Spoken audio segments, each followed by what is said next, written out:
ครับต่อไปก็จะเชิญคุณปอหลอดเมืองยศนะครับได้เป็นตัวแทนเมืองเอากดสวิตจุดถูกเทียนสักการะบูชาพระรัตนตรัยแล้วก็จะได้ถวายกันขอศีลนะครับครับต่อไปจะเชิญทุกท่านครับได้ประนมมือขึ้นครับ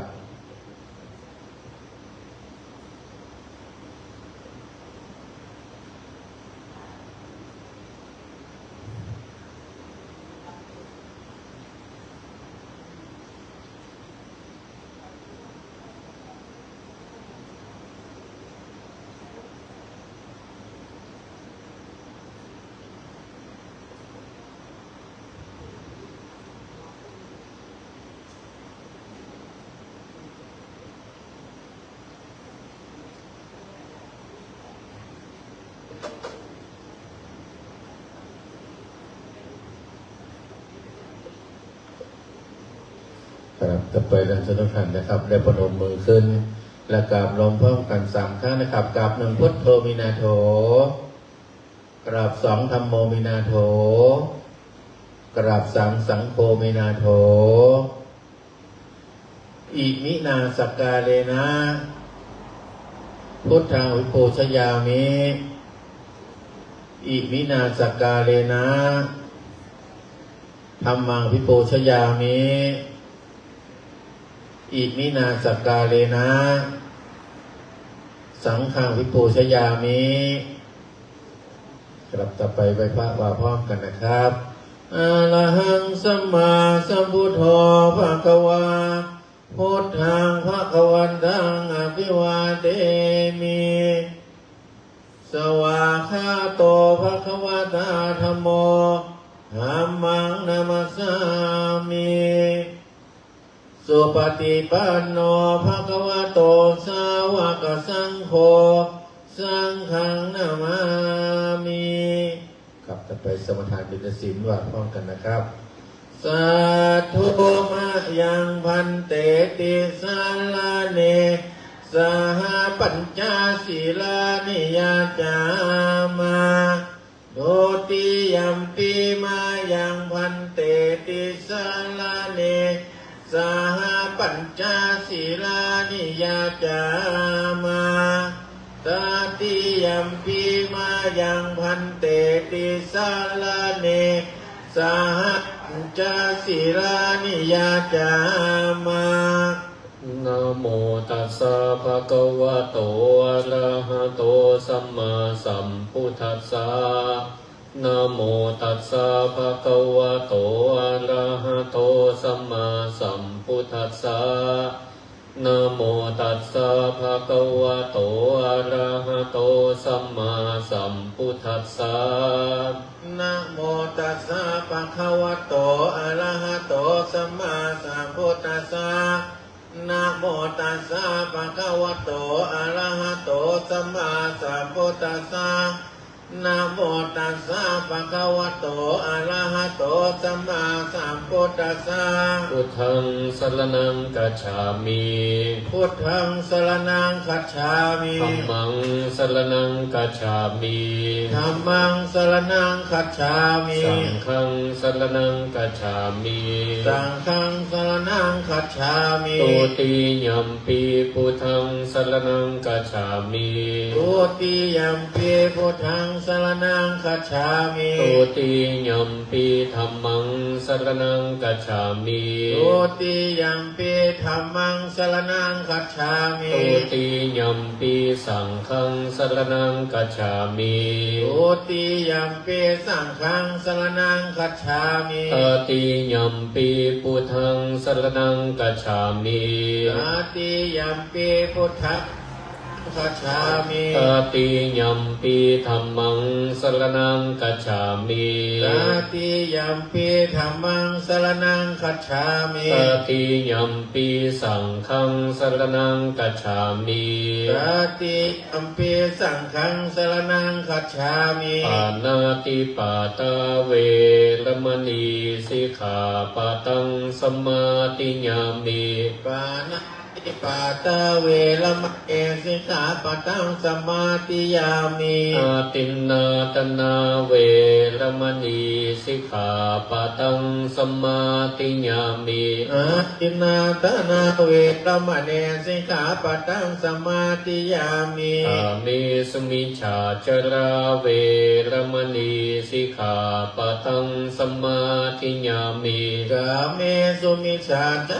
เวรมะเนสิกขาปะทังสมาธิยามิมุสาวาทาเวรมณีสิกขาปะทังสมาธิยามิโมสาวาทาเวรมะเนสิกขาปะทังสมาธิยามิสุราเมรยามัจจปมาทฐานาเวรมณีสิกขาปะทังสมาธิยามิสุราเมรยามัชฌปมาทฐานาเวรมณีสิกขาปะทังสมาธิยามิอิมานิปัญจสิกขาปทานิสิเลนะสุขติยันติสิเลนะโภคสัมปทาสิเลนะนิพุติยันติตัสมาสีลังวิโสทะเยสาธุครับต่อไปจะได้สลับพระพังพระธรรมเทศนาอานิสงส์นะครับตามทางประทีปนะครับสาธุพรหมาชโลกาธิปติสหัมปติปอัญชลีอันที่วลังอายาจาธาสันติตาปราชกาชาติกาแต่เสตุธรรมังอนุกัมปิมังปัจจังอาราธนังกาโลมาในค่ำคืนนี้เป็นค่ำคืนของวันเดือนยี่เป็งหรือเดือน2ของตังล้านนาเฮาภาคกลางประกาศวันเพ็ญเดือน12ก็เป็นประเพณีถ้าเจ้าล้านนาแต่เนี่ยเปิ่นว่าตามผังปฏิผังปฏิตินกาซึ่งก็มันออกในธรรมเกี่ยวกับประวัติของอดีตพระพุทธเจ้า5พระองค์ที่เปิ่นไปเกิดเป็นสัตว์ไปเปิ่นไปเกิดเป็น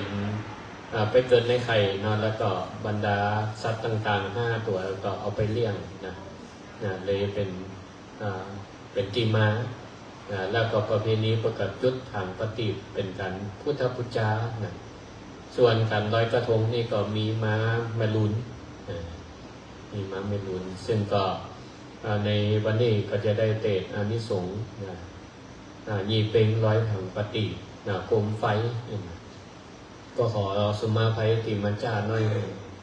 ติวัดต้นตองประกอบมีพิธีสมโภชพระเจ้าเปิ่นเนาะ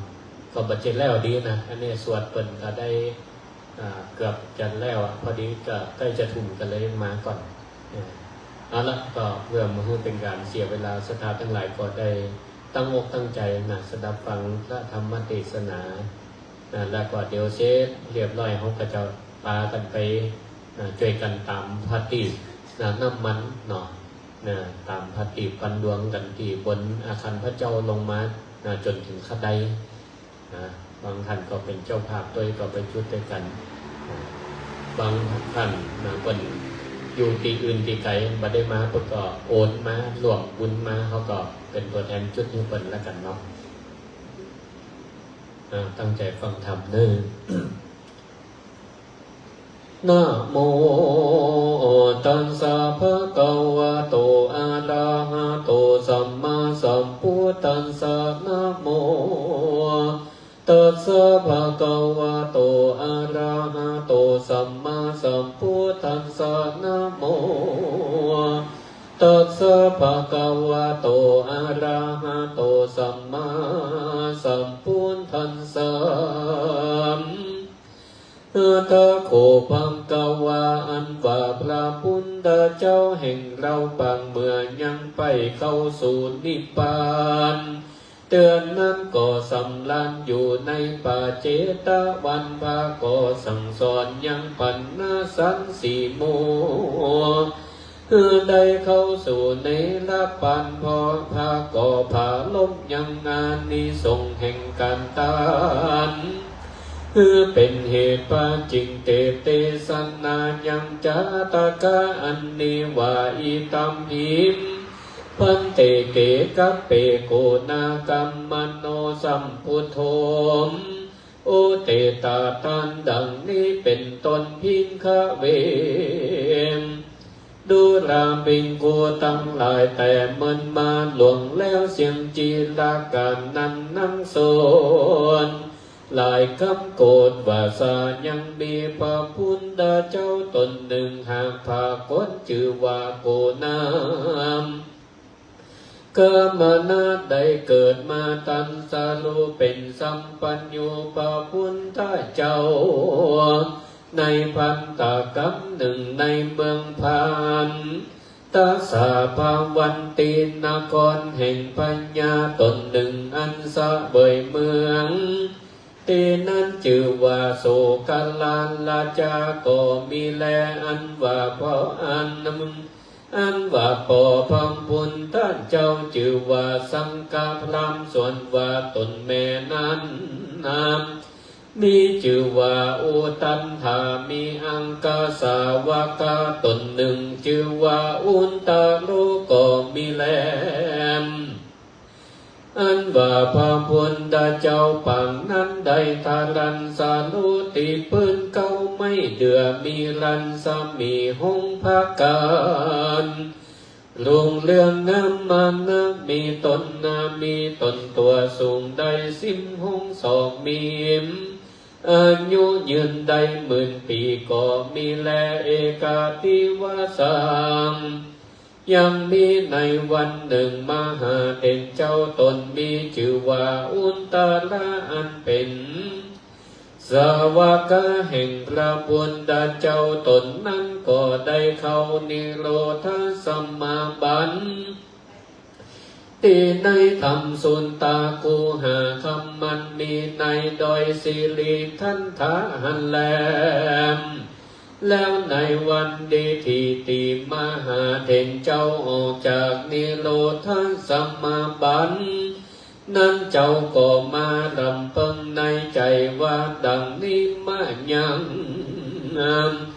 ในเมื่อกูได้ออกจากนิโรธสมาบันมานี้หากว่ามีปุกลาผู้ใดผู้หนึ่งได้มาหือตันแก่ตนก็ดีดังอันว่าอานิสงส์และปาลากตันอันนั้นก็จังมีมากนักอันจังบ่มีอันใดมาเพียบเทียมมาได้แลมาหาเด่นเจ้าลำเปิงในใจสันนั้นแล้วก็แผ่มังกญาณไปไกวก็หันยังใจผู้หนึ่งตุ้งงาได้เก่งใจด้วยอันบามหาไม่และหลวมมาขายเลี้ยงชีวิตก็หากมาม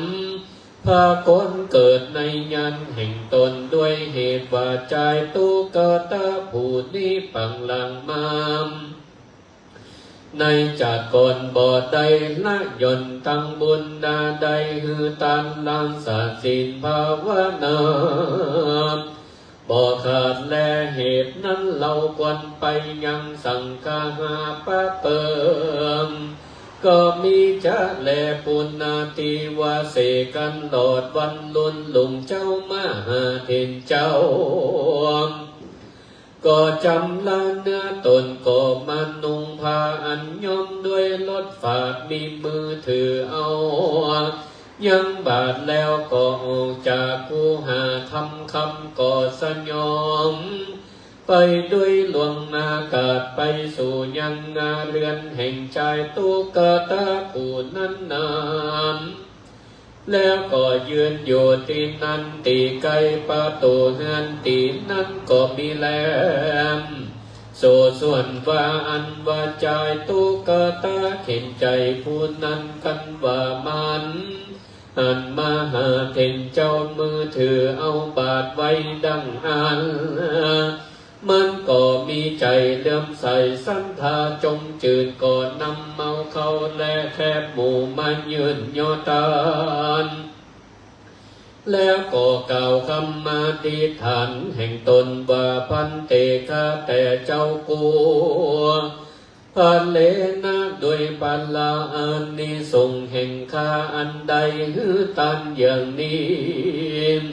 ขอจงเป็นพันลาวาปัจจัยกำจวงเนื้อตัวแห่งข้าคือได้ถึงยังตั้งขีณาสาวกาแห่งพระพุทธเจ้าตนอันจังมาเกิดไปนาอันมีชื่อว่าอาลิญาเมตไตรทาราบได้ตัวแห่งข้ายังไปได้ถึงยังมังกาสาธรรมเตือดังนั้นแม้นวางใดตวนเตียวไปมาในวันตาสงสารมีประมาณว่าใดแสนโกรธก็ดีดังอันก็ขอฮือตัวแห่งข้ามญาติใดเกิดมาเป็นคนตุงไรเข็นใจสังจานเตือนแด่เติมแม้นว่าตนตัวแห่งข้าได้มรณะกาพังใดตายเสียละจากเมืองคนก็ขอเอาบุญกุศลได้ทรงอยู่ตัวได้นาเมื่อเกิดอยู่ในเมืองสวรรค์ก็ได้ถึงยังตั้งกินนาสาวกาแห่งพระอริยญเมตไตรแด่เตอเทโรอันว่ามหาเถรเจ้ากันว่าลำเมาเขายังใจตุกตาผู้นั้นแล้วก็จังก็ทำปัตตาอนุโมทนาแก่ใจผู้นั้นก็โอกาสเป็นกาภาวาอินจิตามปฏิตังตุมหังดังนี้เป็นกรรมมาเป็นเก้าวาดุรามอุปาสกาเจ้าเหยตันไทยได้หือตันแล้วในนาได้ตั้งกรรมังภาธนามด้วยพระกันสันก็ดีดังอันนั้นว่ากรรมังภาธนามตั้งมวลฝูงนั้นจุงอุดมสมฤทธิจุงจักมีแก่อุปาสกาจุยังจุภาการเป็นดังพระจันทร์วันเป็นงาคืน15 ค่ำนั้นเติมกันว่าพระเป็นเจ้าได้กล่าวกรรมปัตตาอนุโมทนาแล้วก็สันเด่นขึ้นมาสู่ยังตีอยู่แห่งตนก็มีแลกันว่ามหาเด่นเจ้าเสด็จมาหลอดในตีอยู่แห่งตนแล้วก็เอายังแคบหมู่นั้นมาบีบมาฟันเอาน้ำมันแล้วก็เอามาใส่ในผังปฏิก็จังว่าเอาตามปูชาพระพุทธเจ้าก็เปื่อว่าสังฆทานนำคือแก่ใจตุกตาผู้นั้นก็มีแลตัตตาในกาลวันนั้นก็หากปันว่าเป็นวันเดือนยี่เพ็งขึ้น15 ค่ำพลัมว่าใจว่าแจงงามมนจนสดใสมังนักตีนั้นคนตั้งหลายหนุ่มเท่ามีพัญญาเจ้าเป็นพระทานก็คือมหาทานมากนักมีตนว่าใส่เข้าปิ่นดีบาทแก่พิงกูตั้งหลายอันมีพระพุทธเจ้าเป็นประธานก็มีแลพอถึงวันนาหลอดย้ำเจ้าแล้วก็คนตั้งหลายพร้อมด้วยศีลนาและอัมมันและเต่าพัญญาก็ปะกันมาจุมนุมกันก็เพื่อปูจามพระพุทธเจ้าก็มีแลเทโลส่วนนั้นว่ามหาเถรเจ้าตนนั้นก็เอายังทางพระตีนั้นได้มีน้ำมันจากใจตุกตาผู้นั้นมาการทำยังการสังการะปูจาม ยังพระพุทธเจ้าตนนั้นมีชื่อว่าโกนามเกิดมานะก็เพื่อสังฆาหาแก่ใจตุกตาเข็นใจผู้นั้นก็มีแลมตอนสมิงกันเองในกันนาเมื่อยามมหาเทนเจ้าคงจังตามปฏิอยู่นั้นดังอันปาตวิกัมปีอันว่าแผ่นดินนั้นนาได้240,000 โยชนะก็ไว้วันไปมาโดยหลวงพ่อสันมหาสมุทรกอดนมเนืองตีฟองปุ่นดีอันสะจันมังนังก็มีแลมโสลาจารว่าพญาโสกาลาจาตนนั้นก็มีกันรู้ว่าแผ่นดินไหวดอยดังดอยครั้งดังอันก็มาอันสะจันใจมังนังก็ไปน้อมไว้ทำพระพุทธเจ้าว่าพันเตกาแต่พระพุทธเจ้าในกาลยามเมื่อหัวคำนั้นผู้ข้าตั้งหลายได้มาพระสงฆ์จุมนุมกันอยู่ปาตวีอันว่าแผ่นดินนั้นกว้างและใหญ่อันมากนักสันนั้นส่งสั่งปล่อยว่าไว้วันไปมาจำเป็นด้วยเหตุเยื่องใดอันจาตินั้นพระพุทธเจ้าก็กล่าวว่ามหาราชาดูลามหาลานเจ้าอันว่าแผ่นดินไหวนั้นยังมีใจตุมการตาเข็นใจผู้หนึ่งในเมืองทีนี้เต่าว่ามันมีใจเลื่อมใสสันธามังนังมันได้เฮือเขาก่อนแลแคมหมูใส่บาตรเป็นตันฮือแก่มหาเทนเจ้าตนนั้นเป็นวงศาแห่งเราพระตานตากาตาในวันนี้แลอันว่าอุตลาเป็นเจ้าตนนั้นก็เอาอันยังแคมหมูมาบีบมาฟันเอาน้ำมันใส่ในผังปฏิมแล้วก็เอามาทำสังฆาราปูชาพระตาถากตานั้นแลด้วยเตจาพลาอันนิสงส์มีมังนั่งอันได้ตามปฏิปูชาเป็นต้านหือแก่ใจตุกตาผู้นั้นแผ่นดินหลวงนาจริงไหวไปมาก็เพื่ออันแลตั้งสู้ตัว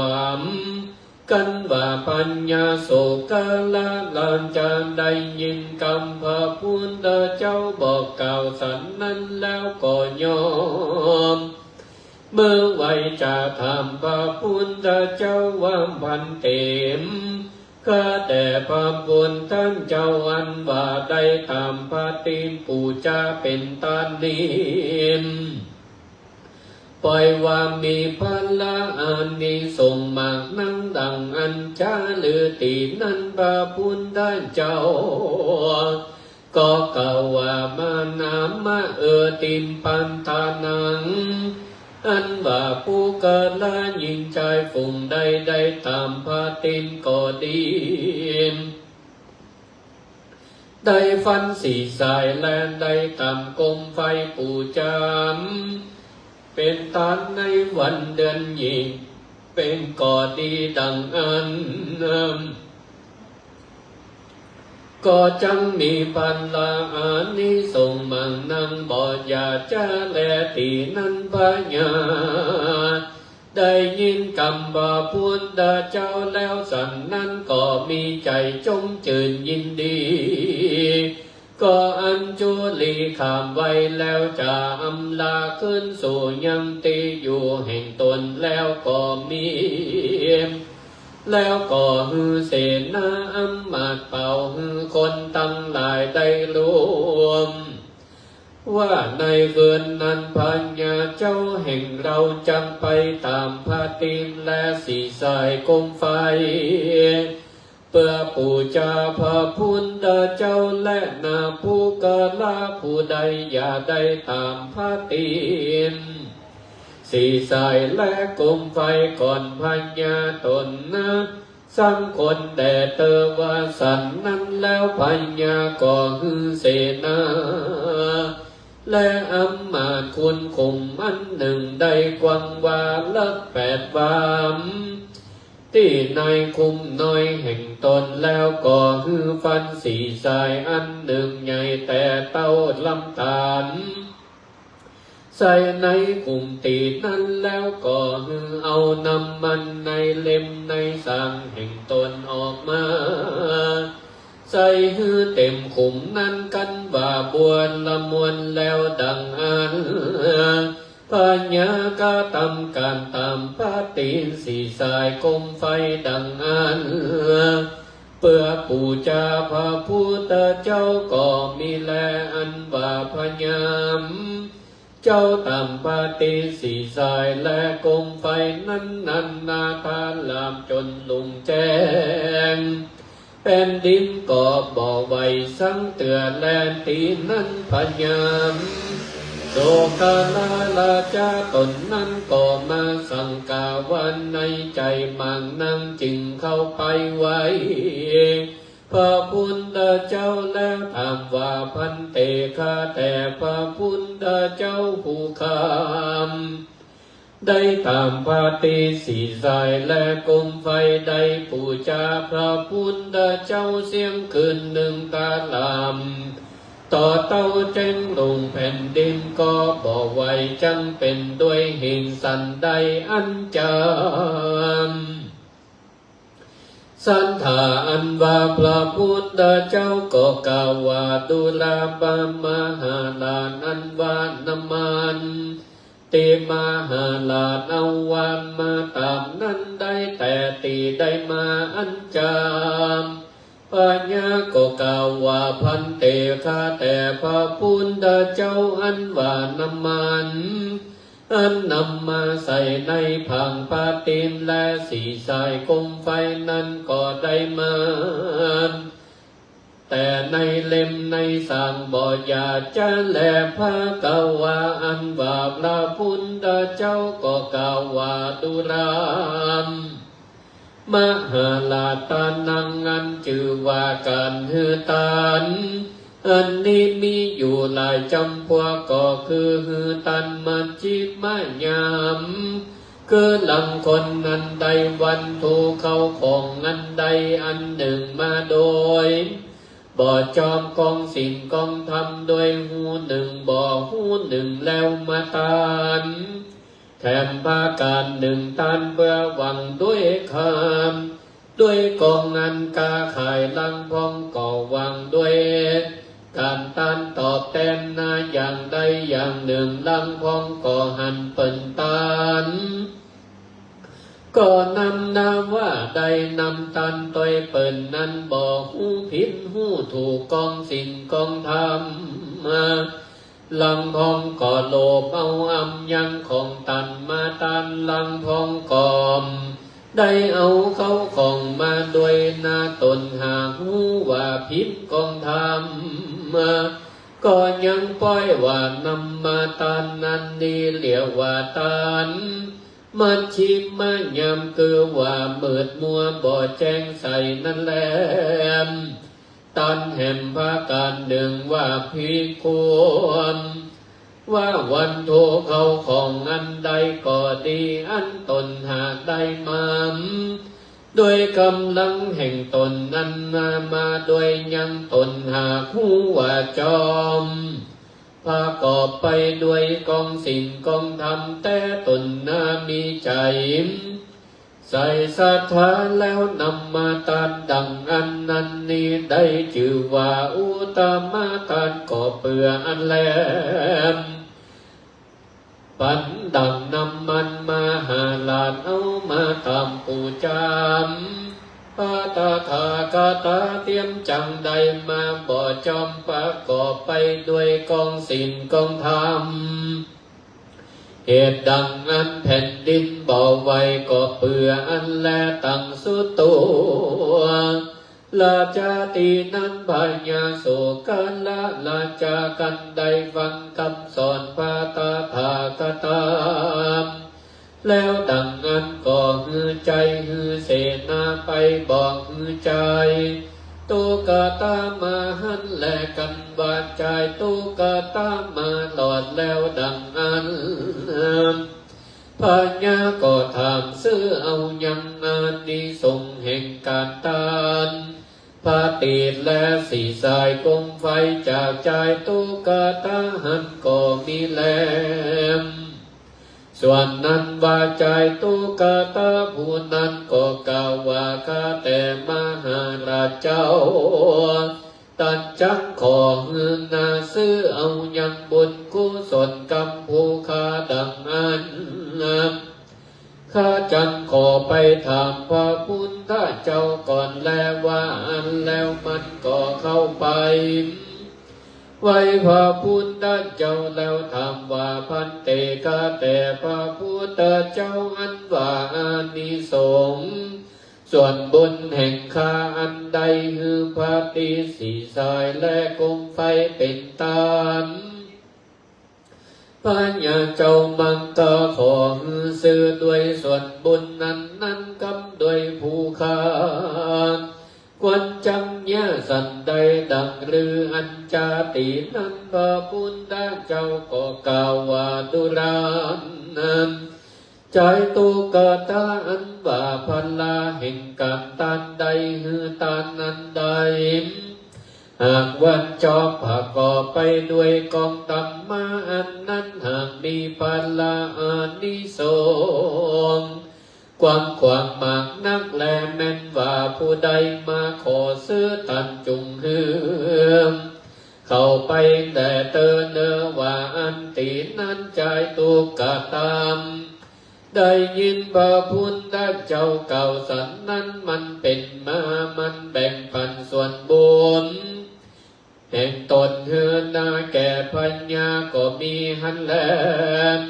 ตีนั้นปัญญาโสกาละลาจาก็มีใจจมจืนยินดีมากนักก็เอากำงาเอาคำยิบหมื่นน้ำปั่นเฮือแก่ใจตุกตาผู้นั้นแล้วก็ตั้งไว้หือเป็นเสนาบดีหือตั้งงานยันเศตาจันลญาสาปาลิวันมากนักก็มีแลส่วนว่าใจตุกตาผู้นั้นว่ามันได้เป็นเสนาบดี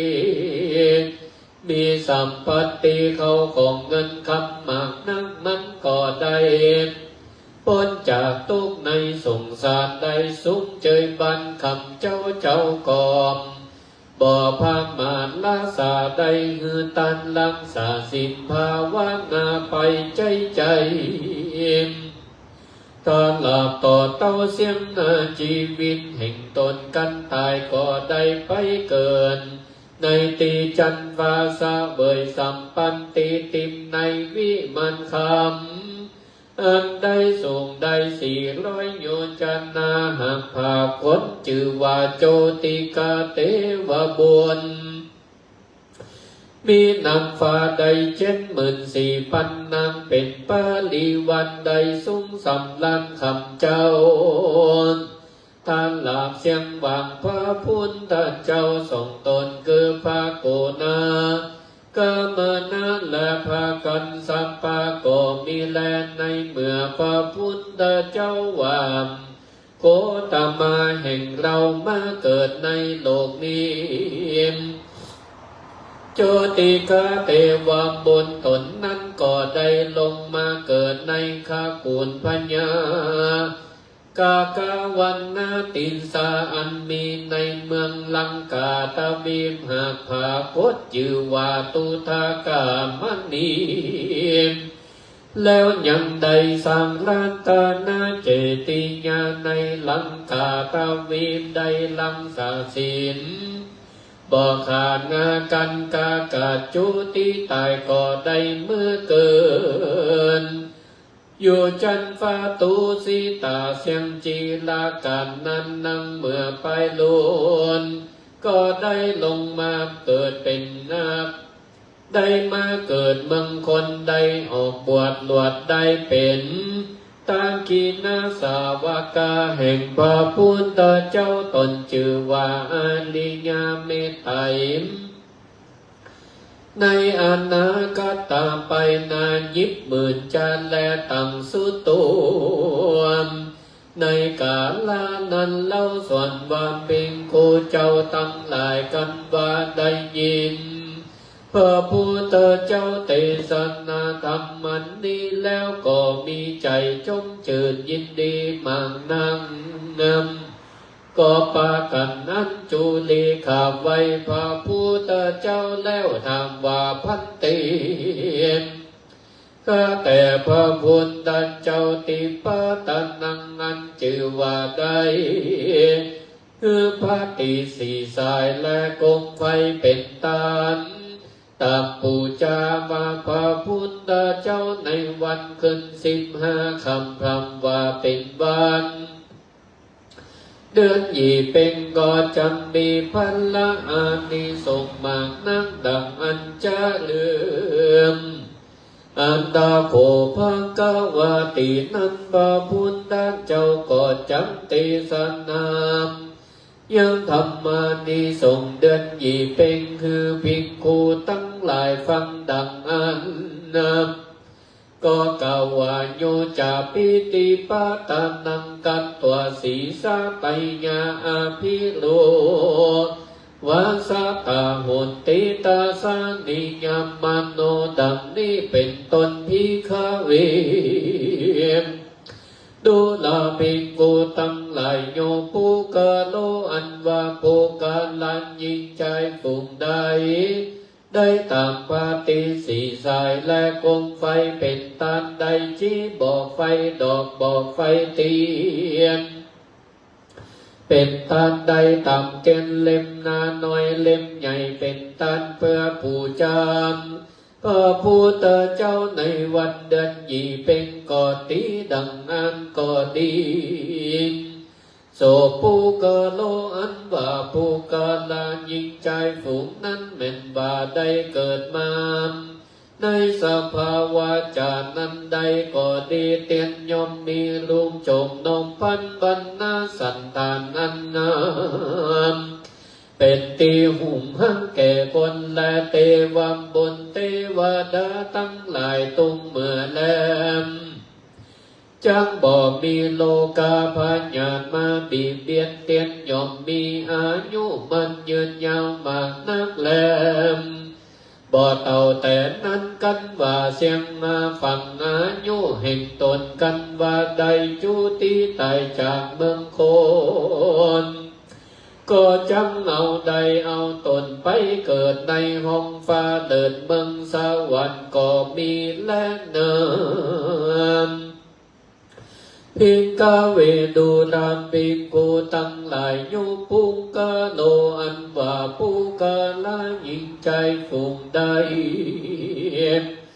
มีใจเลื่อมใสสันตาถึงอากาลาเวลาเดือนยี่เป็งมาหลอดได้แป่นพระตีก็ดีได้แป่นก้มไฟก็ดีแล้วก็นำมาลอยไหลตีแม่น้ำน้อยนานและแม่น้ำใหญ่หามบวงนาลองนาหนองวังและโบกาลานีเพื่อปูจามยังหอยบาตินพระพุทธเจ้าอันอยู่ในตีแต่ปาลิมฝั่งแม่น้ำนำมานาตามนาตีอันมีนาในเมืองนังกาลาบาดาลก็ดีดังอันโสภูกะโลอันว่าภูกะลาผู้นั้นได้เกิดมาในชาติใดก็ดีเตียนยอมมาจังได้เกิดมานาเป็นเต้าพัญญาเป็นใหญ่ในเหนือหน้าแผ่นดินย่อมมีองค์การเนื้อตัวตนผิวพรรณวันนาอันงามเสมอดังพระจันทร์วันเพ็ญนั่นแล จังมีอนุภาเตจาริติมังนังจังเสมอปะจันวันนาตนนั้นภาพตาวีตั้งสีและจังเป็นที่แห่งกรรมแก่คนตั้งหลายและจังเป็นผู้มีปัญญาอันนาลวกแหลมมางนั่งเนืองนองไปด้วยเขาคงสัมปันติจังมากเมื่อควายและขาดใจมากนักและบ่เต่าแต่นั้นกันว่าใดจุติตายจากเมืองคนแล้วก็จังใดเอาตนไปเกิดในที่ผาเสริฐเมืองสวรรค์จันฟ้าเสวยสัมปติทิพย์ก็มีแลอันนี้ด้วยเตจาพละอานิสงส์อันใดแป่งปฏิสีสายและกลมไฟแล้วนำไปลอยไหลแม่น้ำธรรมปูจาลอยพระพุทธบาทในวันขึ้น15 คำพำว่าเป็นเดือนยี่เพ็ญอันสืบกันมาในกาลเมื่อก่อนนั้นก็มีแลเตสนาปาลิโยสานิโสตปฏิปักโสตปฏิปัลลาปะปุนิงสุปุตุจนะปะหูโสตาในเมืองแล้วธรรมเทศนาแห่งพระพุทธเจ้าดวงประเสริฐนี้ส่วนว่าปัญญาสันตั้งหลายมากนักลังบองได้ถึงธรรมวิเศษมีพระเปตวาโสตาสกิตากานานาคาอาละหันตาตนบุญสมปานแห่งตนนั้นได้กาตาที่การมาแต่ก่อนก็มีหันและเนินนิติตังขีญาอันเก่าแก่ยังโจรติกาเทวาบุญนาอานิสงส์แห่งการทานยี่เป็นก่อบังคมสมเล่นสารเด็ดแล้วเต่านี้ก่อนแลมสาธุ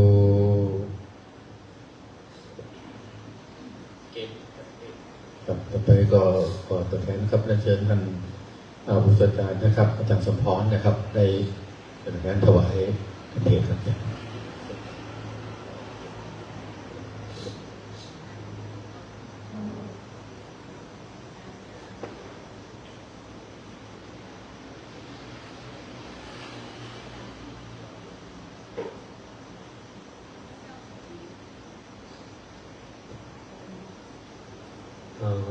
ด้วยปอนเลยเนาะ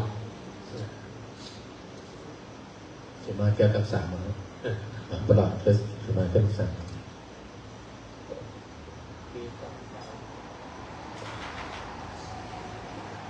ไม่แล้วครับต่อไปก็จะได้กล่าวสมมาแก้รักษาก่อนนะครับก่อนที่หับปอนนะครับโอจโยโนปันเตอัญชะกมายะถาภะเลยะถามูละเหยะถาอากุสเลเยมะยังโยหังพันเตชาติโตปัฏฐะยะปะมาทังวาอาคัมมะอะโนโยโสมนะนิสกะลังวาอาคัมมะพุทเทวาธัมเมวาสังเขวาอาคาวะลังอากาลิมหากะเยนะวัจจยะวามานิสา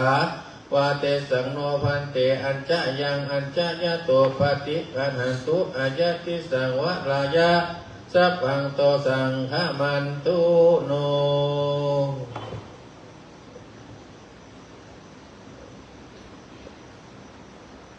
กับเดียวศรัทธาเขาก็หับปอนแล้วประเดี๋ยวเขาไปตามพระตีกันตีหน้าพระเจ้าได้หมด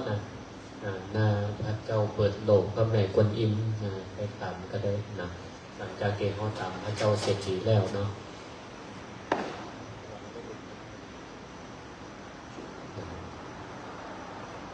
ส่วนไผ่ตีปุจจาพังปฏินี่จะมีน้ำมันจะมีน้ำมันที่ใส่สำหรับก็ในแรงมณีขออนุโมทนากับศรัทธาทั้งหลายที่ได้มารักษาหิตประเวณีในการฟังธรรมนิสงส์การขังปฏินิสงส์มีจะได้ก็ ได้ฟังแล้วก็ขอเขาทั้งหลายเป็นว่าการที่จะได้อานิสงส์ได้รับบุญได้อานิสงส์นั่นอยู่ที่การตั้งจิตอธิษฐานเนาะเพราะว่าปฏิบัติที่เขาได้มานี่ได้มาด้วยความบริสุทธิ์ใจโดยมาด้วยจิตใจอันผ่องใสบ่ได้มีความโกรธบ่ได้มาด้วยความโลภความหลงอย่างนี้เวลาจากการอธิษฐานจิตแต่งใจให้ผ่องใสก็จะได้รับมีส่งผลบุญสำหรับวันนี้ก็ขออนุโมทนาท่านผอ.สมพรคุ้มเจ้าหอได้นำน้ำปาน้ำเต้าหู้มาถวายเป็นประจำทุกวันพระเวลาเป็นมาสวดมนต์เป็นค่ายกับอนาถบิณฑิกาเศรษฐีเหมือนกันนี่ถ้าไผ่เฮียนพุทธประวัติอนาถบิณฑิกาเศรษฐีเป็นอุบาสกส่วนนางวิสาขาอุบาสิกาเวลาเข้าวัดมานี่เป็นห้องว่าเป็นผู้ไม่เคยมีมือเปล่าเวลาเข้าวัดมาบ่มีมือเปล่าจะมีของมาถวายพระสงฆ์องค์เจ้าเอามีน้ำมีนมมาของมาแม่เจ้าก็เอาอาหารมาถวายมาเลยเพนก็เอาน้ำปานะมาถวายนี่อันนี้ใครเป็นลูกหลานนาถบิณฑิกาเศรษฐีนางวิสาขาคือปฏิบัติดีมันเป็นผู้ไม่เคยมีมือเปล่าเข้ามาแล้วก็จะได้อานิสงส์เตียวปิกบ้านไปบางอย่างก็ได้บุญได้ของจิตไม้จิตมือไปตัวได้บุญแล้วก็ขออนุโมทนากับทุกท่านขอบุญกุศลที่ทุกท่านทุกคนได้ตั้งใจกระทำบำเพ็ญได้ตั้งใจฟังธรรมอานิสงส์วันนี้ก็ดีก็ขออยู่ดีมีสุขสมบูรณ์บุญสุขมั่งมีสีสุขถึงพร้อมด้วยอายุวันนะสุขะพระลาภปฏิพันธ์และสารสมบัตินั่นจุ่มใจเมอิจิตังปฏิตังตุมหังคิปะเมวะสมิจตุสเพปุเรนตุสังกปาจันโทปนัลโสยะถามณิโชติลโสยะถาสปีติโยวิวัจจันตุสัพพะโลโควินาสตุมาเตภวตวนตรายโยสุขีทีขายุโกภวะอภิวาตนาสีลิสานิจังวุธาปัจจายโนจัตตาโลธรรมาวัฏันติอายุวันโนสุขังปะลังสาธุครับต่อไปลาภกบาลและกะไว้พระนะครับอันทะธานีมะหันเตอากุสามาพระหุกิจจามะยังพระหุกาลนิยายัสสถานิตุมเหกาลังมัญญาธาสาธุพันเตสาธุพันเตสาธุพันเตกลับต่อไปไหว้พระพร้อมกันนะครับอะระหังสัมมาสัมพุทโธภะคะวาพุทธังภะคะวันตังอภิวาเทมิสวากขาโตภะคะวะตาธัมโมธัมมังนัมสสามิสุปฏิปันโนภะคะวะโตสาวกสังโฆสังฆังนามามิเจิญไปที่อาคารพระเจ้าเด้อตุเปิ่นก็ได้เลี้ยงผังปฏิไว้ละบางท่านที่เปิ่นได้รวมทำบุญออนไลน์มาก็ต่างวัดก็จะได้จุดตามแผ่นยันนี่ก็แผ่นกระดาษสาไผ่กุจาก็เขียนจื่อใส่ไว้